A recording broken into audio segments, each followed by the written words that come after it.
All right, our first song is a fanfare. There's a collection of 3 fanfares written by very popular band composer Robert W. Smith, and that was the third one from the collection. It's a nice, exciting concert opener. The next piece we're going to play is a tune entitled On a Hymn Song of Lowell Mason. This is a David Holsinger piece. David Holsinger, another very well-known band composer, and he wrote a number of pieces that he entitled On a Hymn Song of, and there are roughly half a dozen of them. This particular one, On a Hymn Song of Lowell Mason, basically each one of these hymn songs, he takes a chorale and kind of scores it for band in tribute to a person, and this one, Lowell Mason. Lowell Mason was kind of the father of music in public schools. He was a teacher and advocator for music, was a church choir director in Boston. And in the mid-1800s, he kind of led this revolution of, hey, if we want our church choirs to sound good, we should teach music in schools. So he's kind of considered the father of public music education. So, of course, David Holsinger wanted to pay tribute to that and wrote this gorgeous piece for, in tribute to him. Before we do go into the piece, though, I do want to thank Mr. Ben Ammond, one of our other band director here, who has graciously agreed to play tuba with us tonight. We started out the year with 2 tuba players in symphonic winds, which would balance the ensemble well. One of those tuba players couldn't schedule the Class 6 period, so we moved somebody into that spot. That person moved out of the district, so we moved our 3rd person into that spot. That person moved out of the district. So Cameron Sormaz has been back there by himself now for a couple months, and we wanted him to have a little bit of help, so. Our lone tuba player back there. So, but I'd also like to especially thank Mr. Ammon for playing along with us tonight. So, On a Hymn Song of Lowell Mason.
For our last number, we're going to play, this is pretty much a brand new piece that just came out this year.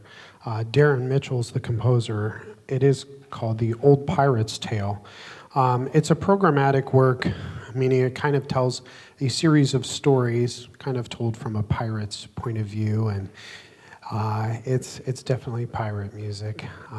Has a number of sections in it. It is not from any particular movie or anything, but it just kind of depicts the sounds we associate with pirates on TV and things like that. And this is really a stretch for the band. We challenged them a little bit, and we, had to kind of push them a little bit, a few spots, but they've come together really well with this one. The challenge with this one is that each person kind of has to be an individual, and many of the other pieces we play, sections play at a time. All the trumpets are playing the same rhythm. This is one where different people in different sections have to play their three notes that kind of glue together to three notes over there and three notes over there and three notes over there. And has been a challenge for us, but I think you'll enjoy it. It's kind of a fun one, The Old Pirate's Tale.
I was told, yes, I was told that the microphone was live. Okay, so ladies and gentlemen, welcome all of you once again, and thank you for coming to our program. This is the Heights High Symphony, and normally I don't start the program by talking.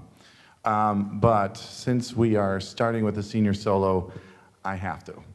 So first of all, just a little to the piece that you're about to hear. Many of you are probably familiar with it, and this is our multi-movement work. So save your applause for the end. It's a very exciting piece. Vivaldi's Winter, as all the Four Seasons, was written with a certain text behind it, a sonnet behind it. And we don't know the author of origin on this, but I felt that it would be good for you to hear a little of the text if you've never heard it. Some of you may have heard it before. I'm gonna have to put on my glasses because, you know, now I'm over 40. Frozen and shivering in the icy snow, in the severe blasts of a terrible wind. To run stamping one's feet each moment, one's teeth chattering in the cold. Sounds like last winter here, right? That's the first movement. The second movement, a different mood altogether. To spend quiet and happy times by the fire, while outside the rain soaks everyone. Remember, this is Italy too, so, you know, southern part has some rain. And then the third movement, to walk on the ice with tentative steps, going carefully for fear of falling, to go in haste, slide, and fall down to the ground. Oh yeah, that's Cleveland. To go again on the ice, run, in case the ice cracks, to hear the Sirocco, Boreas, and all the winds in battle. This is winter, but it brings joy. I think it's always so great because so much of the Baroque music, and particularly this music, always has a real pictorial aspect to it, something very visual. And so to get an idea of what has been the inspiration for this music, I think really helps to digest it a little bit. On to our senior soloist. Emma Zordon is somebody whose arc here has been rather unique. I've known her since the first year I was in the district in 2009. She came to our middle school and high school combined orchestra event that used to happen. And then I saw her at camp as well, and she was about that tall. Maybe a little taller. Okay, maybe a little taller. But yeah, when she came to the high school, I was very excited because I'd already known her for a number of years and known what kind of leadership quality she had, what kind of dedication she had. She came to a lot of our concerts, and I saw her, you know, standing outside while the chamber music was happening, and she would be there at the receptions. But her first year here at the high school, she auditioned and got the first principal, second position, which is, you know, what is awarded typically to the top scoring freshman. And then the 3 years since then, she's been the concertmaster of this orchestra. And when she became concertmaster her second year, she really wanted to really learn this position and understand what it was about to be a concertmaster. And she took that and has learned that craft better than any student I've ever seen do it. It's really been phenomenal. And the amazing thing is that she's probably not going to go into music. She might, who knows. She's done a lot of very musical activities, is going probably for the third year on an international tour to serve as concertmaster. And, you know, there are a lot of violinists, good violinists, who I would say, I'm not sure, this is probably not the right field for you. But if there was a violinist who I would recommend to go into music, it would definitely be Emma Zordon. So ladies and gentlemen, please welcome to the stage, Emma Zordon.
So that was pretty good, wasn't it?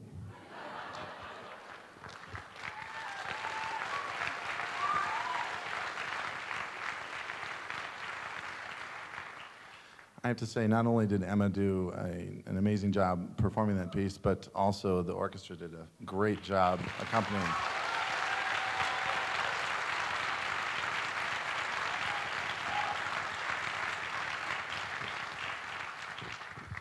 It's a tough piece to play. And so now we move on to a couple of, well, also tough pieces to play. The Beethoven 7 slow movement is part of the Wellington's Victory Symphony by Beethoven, and the first movement is just triumphant and joyous. The second movement is very funereal. It's very much like a march, a dirge, surely also for fallen and fallen soldiers in tragic death in war. And then the last two movements are also extremely exciting, and the last movement is even sort of a little bit of a march to victory again. So this piece in particular is just amazing in the build-up, and it is actually a theme in variations. You can hear from the very beginning after the initial woodwind chord that there is this sort of plodding rhythm and even melody that comes back over and over and over and again, and it just builds and builds. It's this amazing crescendo.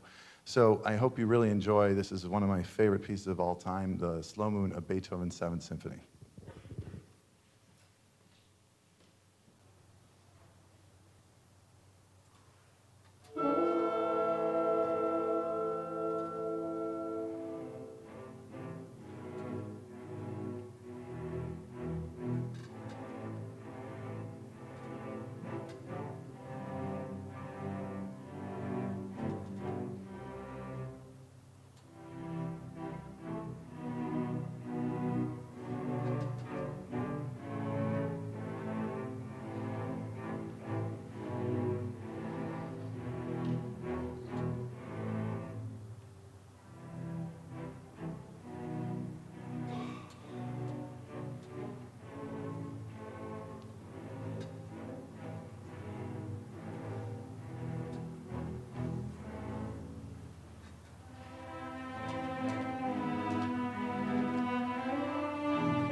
one of my many little notes.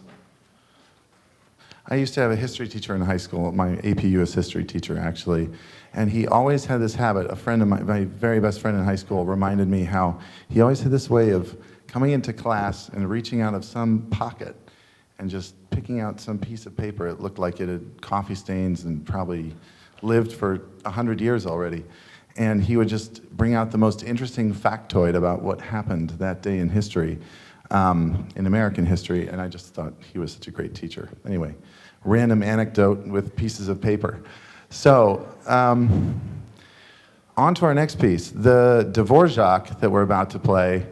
The Beethoven, first of all, that we just played, very difficult to play with such nuance and subtlety as they did, and they did a wonderful job. The Dvorak,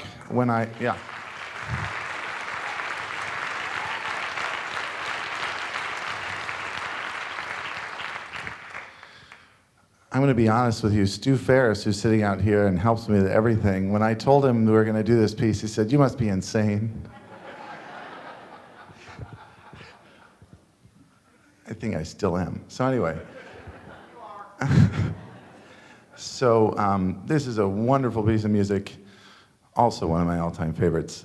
Great symphony. I think the violas know from what they have to play in this symphony that I picked all great music for violists. Give it up for the violas. I think this piece really fits our instrumentation well, and I'm really excited to be able to play it. By the way, the Cleveland Orchestra is playing this piece fairly soon, in February. And in fact, Grace Pepler came up to me and told me that Andy had bought her tickets, so the two of them could go see the Cleveland Orchestra play this piece. It's a good move, Andy. But if you listen to any classical radio station around town, you'll hear an advertisement for them playing Dvorak 7, and it's got this piece playing on it. So anyway, I hope you enjoy the scherzo from Dvorak's 7th Symphony.